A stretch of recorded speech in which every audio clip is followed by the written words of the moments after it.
Hi hello నమస్తే welcome to NTV business. నేను మీ రమ్య చౌదరి. ఇప్పుడు రియల్ ఎస్టేట్ లో బాగా వినిపిస్తున్న పేరు అసలు టీడీఆర్ అంటే ఏంటి అనేది మనతో ఎక్స్ప్లెయిన్ చేయడానికి స్టూడియోలో ఉన్నారు నంది రామేశ్వరరావు గారు, టెడెక్స్ స్పీకర్, లెజెండరీ అవార్డ్ గ్రహీత. వారితో మాట్లాడదాం. హాయ్ సార్, ఎలా ఉన్నారు? Fantastic, super sir, super. So ఇప్పుడు కొత్తగా టీడీఆర్ అని వింటున్నాం సార్, ల్యాండ్ పుల్లింగ్ విషయంలో. అసలు ఏం సార్ ఈ టీడీఆర్ ఏంటి? Transferable development rights. ఓకే. ఒకప్పుడు నేను అంతకుముందు కూడా చెప్పాము, ఓనర్స్ దగ్గర మనం ల్యాండ్ తీసుకుంటాం. గవర్నమెంట్ ప్రాజెక్ట్స్ ఏమైనా వస్తే అది మనం కొద్దిగా కట్ చేయవలసి వస్తుంది. వాళ్ళ దగ్గర కొంత ల్యాండ్, అవసరమైనంత ల్యాండ్ ప్లాన్ పెట్టి తీసుకుంటాం. దానికి ఏం చేసేవారు, ప్రత్యామ్నాయంగా వాళ్ళకి డబ్బులు ఇచ్చేవారు. అవును. అయితే అక్కడ ల్యాండ్ లార్డ్స్ చాలా మంది నాట్ హ్యాపీ. ఎందుకంటే మార్కెట్ రేట్ వేరు, వీళ్ళకి ఇచ్చే రేట్ వేరు. అదే ప్లాట్ నేను బయటకు అమ్ముకుంటే నాకు ఎక్కువ వస్తుంది. బట్ కొంతవరకు మేనేజ్ చేశారు. ఛాలెంజెస్ ఎక్కువ. ప్రాజెక్ట్ ఇప్పుడు ఓవర్ ఎందుకు డిలే అంటే ల్యాండ్ పూలింగ్. తర్వాత ఏం చేశారంటే ఎఫ్ఎస్ఐ అంటే నీకు 5 ఫ్లోర్లు కట్టుకున్న దగ్గర 6 ఫ్లోర్లు 7 ఫ్లోర్లు మీకు పోయిన ల్యాండ్ బట్టి ఉంటుంది. ఎక్స్ట్రా బిల్టప్ ఏరియా కట్టుకోవచ్చు. మామూలు ఇప్పుడు రెసిడెన్షియల్లో G+2, కమర్షియల్లో G+4. ఇప్పుడు 1-2 ఫ్లోర్స్. అప్పుడు కొద్దిగా ఉత్సాహం పెరిగింది ఎవరికి, ఓనర్స్. దాంతో కూడా కొంతమంది ఉంటారు, సైకిల్ ఉంటే టీవీఎస్ ఉంటే చేతకు ఉంటే 800 కారు, ఎప్పటికీ హ్యాపీ ఉంటుంది. లైఫ్లో సంతోషం ఉన్న దాంట్లో హ్యాపీ ఉంటే సంతోషం ఉంటుంది. అది నా పాలన. ఇప్పుడు ఉన్న దాంట్లో హ్యాపీగా అంటే ఇప్పుడు 20 లక్షల భూమిని 10 లక్షల గవర్నమెంట్ ఇవ్వాలంటే బాధే కదా సార్ ఎవరికైనా? బాధ ఉంటుంది. మీరు గవర్నమెంట్ ఓవర్ రూల్ చేయలేరు కదా. దే ఆర్ ద లీడర్స్, అంటే స్టేట్ లీడర్, క్యాబినెట్ ర్యాంక్ ఉన్నాయి. మీ బాధని ఎక్స్ప్రెస్ చేశారు ఎంతో. దాన్ని మీలాంటి బాధలు చూసి ఇప్పుడు ఏం చేశారంటే 10th ఫ్లోర్ కంటే అబోవ్ టీడీఆర్ ఉంటే అది వాళ్ళు మళ్ళీ ఫీజు కట్టాలి, ఎక్స్ట్రా బిల్డర్స్. ఆ వచ్చిన ఎక్కువ అమౌంట్లో కొంత అమౌంట్ ఓనర్స్ ఇస్తాం, కొంత అమౌంట్ గవర్నమెంట్ తీసుకుంటాం. ఇవన్నిటికి భారం అన్నీ ఆలోచిస్తాం, బయ్యర్ మీదే భారం. బిల్డరు కాంపెన్సేట్ కాదు, ఓనరు కాంపెన్సేట్, గవర్నమెంట్. సో అది చేసి టీడీఆర్స్ అనే ఒక రూల్ పెట్టి 10 ఫ్లోర్స్ ఇప్పుడు 50 ఫ్లోర్లు 60 ఫ్లోర్లు కడుతున్నారు. 10th ఫ్లోర్ నుండి వాళ్ళు హై రైజ్కి ఎలాగైతే ఎక్స్ట్రా ప్రైస్ ఉంటుందో దీన్ని కూడా పెట్టారు. దీనివల్ల ఏమవుతుందంటే ఓనర్కి కొద్దిగా ఎక్కువ షేర్ వస్తుంది, అంటే ఎక్కువ అమౌంట్ వస్తుంది. బిల్డర్కి కట్టుకుంటే ఆయనకి కొద్దిగా బెనిఫిట్. గవర్నమెంట్కి ఎట్లా ట్యాక్స్ కడతారు కాబట్టి గవర్నమెంట్ ఎట్లా. సో అందరు హ్యాపీ. ఇప్పుడు మీకు ఒక చిన్న ఎగ్జాంపుల్, ఒక 2 acres నువ్వు హై రైజ్ డెవలప్ చేస్తున్నావు. ఎవరెవరు ఉంటారు? Landlord, investor, buyer, agent, builder and government. ఎవరు ఎక్కువ లాభం పొందుతారు? బయ్యరా, సెల్లరా? బయ్యరే. Perfectly wrong. ఎందుకంటే డబ్బులు చేసుకునే గవర్నమెంట్కి ఎక్కువ వస్తాయి. 30% ఇన్కమ్ ట్యాక్స్, 18% GST.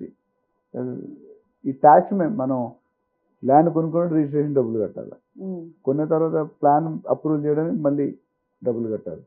మళ్ళీ తర్వాత వాళ్ళకి రిజిస్ట్రేషన్ మళ్ళీ డబ్బులు కట్టాలి. అంటే ట్యాక్స్ ఆన్ ట్యాక్స్ 50-60% గవర్నమెంట్కి కడుతున్నాం. బిల్డర్కి కాదు, బయర్కి లాభం. సో సొంత ఇల్లు కొనుక్కునే వాడికంటే గవర్నమెంట్కే ఎక్కువ డబ్బులు కడుతున్నాం మనం. రూల్ అందుకంటే బైలాస్. సో ఇక్కడ టీడీఆర్ వల్ల ఇప్పుడు ల్యాండ్ పూలింగ్ అనేది కొద్దిగా ఫాస్ట్ అవుతుంది కొంతవరకు. ఇప్పటికీ అసంతృప్తున్న వాళ్ళు ఉన్నారు. అంత 100% మనం ఎప్పుడు ఎవరిని దేనికి సాటిస్ఫై చేయాలి. ఇది బర్నింగ్ సబ్జెక్ట్ కాబట్టి ఇప్పుడు దాని మీద బాగా చర్చలు జరుగుతున్నాయి.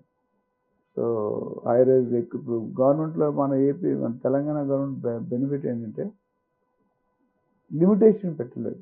కనీసం ఎన్ని ఫ్లోర్లో వేసుకోవచ్చు, 60-70. అంతమంది లిమిట్. మీరు ఒక 2000 చూసుకుంటే ఓన్లీ 30 ఫ్లోర్స్ హైయెస్ట్. మాకు ఒక కస్టమర్ వచ్చాడు యూకే నుండి. బంజారా హిల్స్ 38th ఫ్లోర్ కావాలి, 1.5 crores పెట్టేటప్పుడు ఆయన బడ్జెట్. బంజారా హిల్స్ 30 ఫ్లోర్స్ ఎక్కడ చేస్తావు? లేవు కదా. నువ్వు ఈదినా దూకినా చేసిన, కానీ నాకు ఓన్లీ 30 ఫ్లోరే కావాలి. 3 years 2.5 years ఆగారు. అదే కస్టమర్ తీసుకెళ్ళి ల్యాండ్ కో హిల్స్ కట్టించు. మణికొండలో దగ్గరపాటి రాజగోపాల్ గారు ల్యాండ్ కో హిల్స్ అని పెట్టి 38th floor lake view. So అది ఆయనకు, అది కూడా అమెరికాలో యూకేలో 2 houses హాలిడేస్ వచ్చేట్టు కావాలి ఫ్లాట్. సో కస్టమర్స్ టిపికల్ ఉంటారు. సో ఓవరాల్గా నువ్వు చూసుకుంటే రేవంత్ రెడ్డి గారికి ACM Revanth Reddy, any state leader కానీ డబ్బులు కావాలి. Without money you cannot run this show.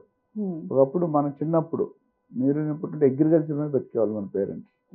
తర్వాత మెడికల్ అండ్ ఫార్మా, ఆ తర్వాత ఏమైంది ఎలక్ట్రికల్, మెకానికల్, సివిల్, ఎలక్ట్రానిక్స్, గుర్తుంటే ఇంజనీరింగ్, దాని తర్వాత ఐటీ, దాని తర్వాత కంప్యూటర్స్, ఇప్పుడు లేటెస్ట్ ఏఐ, ఆర్టిఫిషియల్ అవును ఇంటెలిజెన్స్. ఇప్పుడు ఇవన్నిటికీ మించిపోయి రియల్ ఎస్టేట్ ఉంది. సూపర్.